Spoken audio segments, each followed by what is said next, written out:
Hi viewers, welcome to ಸುಷ್ಮಿ ಅಡುಗೆ ಮನೆ. ಇವತ್ತು ನಾನು ಮಾಡ್ತಾ ಇರೋದು ಮನೇಲೇ ಸುಲಭವಾಗಿ ಮಾಡ್ಕೋಬೋದಾದಂಥ ಖಾರ ಸೇವ್. ಬನ್ನಿ ಹೇಗೆ ಮಾಡೋಣ ಅಂತ ನೋಡೋಣ. ಬೌಲ್ಗೆ 1 ಬಟ್ಲಷ್ಟು ಕಡಲೆ ಹಿಟ್ಟು,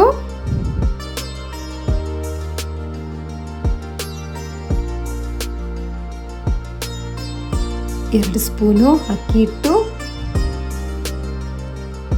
ರುಚಿಗೆ ತಕ್ಕಷ್ಟು ಉಪ್ಪು, ಅರ್ಧ ಸ್ಪೂನ್ ಹಾಕೊಂಡಿದ್ದೀನಿ, ಅರ್ಧ ಸ್ಪೂನ್ ಖಾರದ ಪುಡಿ, ಚಿಟಿಕೆ ಅಡುಗೆ ಸೋಡಾ.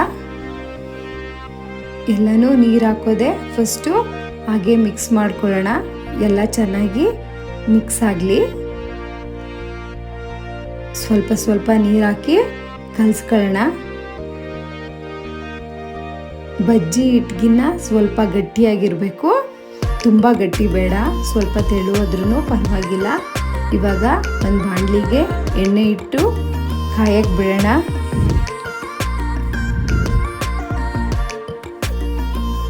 ಎಣ್ಣೆ ಸ್ವಲ್ಪ ಬಿಸಿ ಆದಮೇಲೆ ಚಕ್ಲಿ ಒಳ್ಳು ತಗೊಂಡು ಅದಕ್ಕೆ ಖಾರ ಸೇರಿದು ಬಿಲ್ಲೆ ಹಾಕ್ಕೊಂಡು ನಾನು ಒಳಗಡೆ ಎಲ್ಲ ಸ್ವಲ್ಪ ಎಣ್ಣೆ ಹಾಕಿ ಇದು ಮಾಡ್ಕೋತಾ ಇದ್ದೀನಿ. ಯಾಕಂದರೆ ಎಣ್ಣೆ ಹಾಕೊಳ್ಳೋದ್ರಿಂದ ಹಿಟ್ಟೆಲ್ಲ ಅಂಟ್ಕೊಳ್ಳಲ್ಲ. ಇವಾಗ ನಾವು ಕಲಸಿಟ್ಕೊಂಡಿರ್ತೀವಲ್ಲ ಹಿಟ್ಟು, ಅದನ್ನು ಚಕ್ಲಿ ಒಳಗೆ ಹಾಕ್ಕೊಂಡು ಎಣ್ಣೆಲಿ ಬಿಟ್ಕೊಳ್ಳೋಣ. ಎಣ್ಣೆನ ಮೀಡಿಯಮ್ ಫ್ಲೇಮಲ್ಲೇ ಇಟ್ಕೊಂಡು ಬೇಯಿಸ್ಕೊಳ್ಳಿ. ತುಂಬ ಹೈ ಫ್ಲೇಮ್ ಆದರೆ ಮೇಲ್ಗಡೆ ಎಲ್ಲ ಕೆಂಪಗಾಗ್ಬಿಡುತ್ತೆ. ಎರಡೂ ಸೈಡೂ ಟರ್ನ್ ಮಾಡಿಕೊಂಡು ನಿಧಾನಕ್ಕೆ ಬೇಯಿಸ್ಕೊಳ್ಳಿ. ಇದು ಬೇಗ ಬೇಯುತ್ತೆ. 2-3 ನಿಮಿಷಕ್ಕೆಲ್ಲ ಬೆಂದೋಗುತ್ತೆ. ಬಣ್ಣ ಜಾಸ್ತಿ ಬದಲಾಗೋದು ಬೇಡ.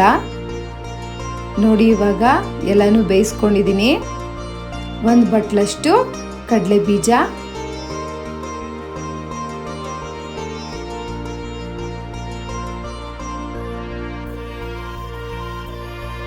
ಕಡಲೆ ಬೀಜನೂ ಸ್ವಲ್ಪ ಬಣ್ಣ ಬದಲಾಗಿ ಎಲ್ಲನೂ ಸಿಡಿಯೋ ತನಕ ಹಾಗೆ ಎಣ್ಣೆಲಿ ಫ್ರೈ ಮಾಡ್ಕೊಳ್ಳೋಣ. ಇವಾಗ ಆಗಿದೆ ಕಡಲೆ ಬೀಜ.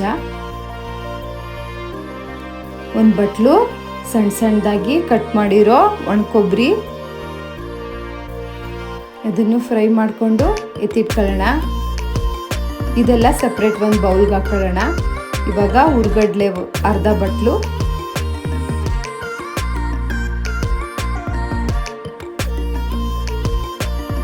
ಒಂದು 4 ಕಡ್ಡಿ ಕರ್ಬೇವಿನ ಸೊಪ್ಪು. ಕರ್ಬೇವಿನ ಸೊಪ್ಪು ಹಾಕಿದಾಗ ಸ್ವಲ್ಪ ಸಿಡಿಯುತ್ತೆ.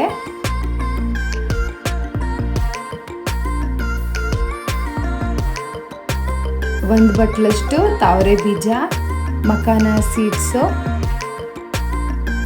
ಇದನ್ನು ಸ್ವಲ್ಪ ಬಣ್ಣ ಬದಲಾಗೋ ತನಕ ಕರ್ಕೊಂಡು ಆಮೇಲೆ ಎತ್ತಿಟ್ಕೊಳ್ಳೋಣ. ಅವಲಕ್ಕಿ ಹಾಕೋಕ್ಕೆ ಎಣ್ಣೆ ಸ್ವಲ್ಪ ಚೆನ್ನಾಗಿ ಕಾದಿರಬೇಕು. ಎಣ್ಣೆ ಕಾದಿದ್ರೆ ಅವಲಕ್ಕಿ ಹಾಕಿದ ತಕ್ಷಣ ಬೇಗ ಹರಳುತ್ತೆ, ಇಲ್ಲ ಅಂದರೆ ಗಟ್ಟಿ ಗಟ್ಟಿ ಆಗುತ್ತೆ. ನೋಡಿ, ಇದೆಲ್ಲ ಸಪ್ರೇಟಾಗಿ ಕರೆದು ಎತ್ತಿಟ್ಕೊಂಡಿದ್ದೀನಿ. ಈಗ ಇದಕ್ಕೆ ಒಂದು ಅರ್ಧ ಸ್ಪೂನಷ್ಟು ಉಪ್ಪು, ಅರ್ಧ ಸ್ಪೂನ್ ಖಾರದ ಪುಡಿ ಎರಡನ್ನೂ ಹಾಕಿ ಎಲ್ಲನೂ ಮಿಕ್ಸ್ ಮಾಡ್ಕೊಳ್ಳೋಣ. ಖಾರ ಸೇವ್ ಬೇರೆ ಕರೆದಿಟ್ಕೊಂಡಿದ್ದೀನಿ.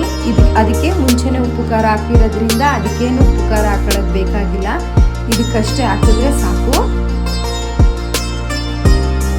ಇವಾಗ ನೋಡಿ, ಎಲ್ಲ ಚೆನ್ನಾಗಿ ಮಿಕ್ಸ್ ಆಗಿದೆ.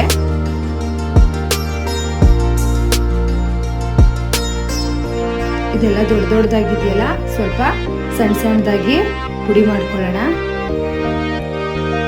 ಇವಾಗ ದೊಡ್ಡದೊಂದು ಬೌಲ್ಗೆ ಹಾಕೊಂಡು ಎಲ್ಲನೂ ಮಿಕ್ಸ್ ಮಾಡ್ಕೊಳ್ಳೋಣ.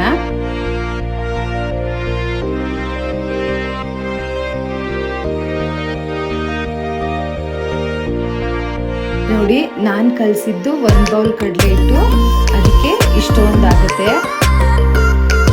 ಮನೇಲೇ ಮಾಡ್ಕೊಳ್ಳಿ, ಹೆಲ್ತಿಯಾಗಿರುತ್ತೆ. ಮಕ್ಳಿಗೂ ಇಷ್ಟ ಆಗುತ್ತೆ, ದೊಡ್ಡವ್ರಿಗೂ ಇಷ್ಟ ಆಗುತ್ತೆ. ಟೀ ಟೈಮು ಸ್ನ್ಯಾಕ್ಸ್ ಆಗಿ ತುಂಬ ಚೆನ್ನಾಗಿರುತ್ತೆ. ಎಲ್ಲರೂ ನನ್ನ ಚಾನಲ್ನ ಸಬ್ಸ್ಕ್ರೈಬ್ ಮಾಡಿ, ಲೈಕ್ ಮಾಡಿ, ಶೇರ್ ಮಾಡಿ. Thank you.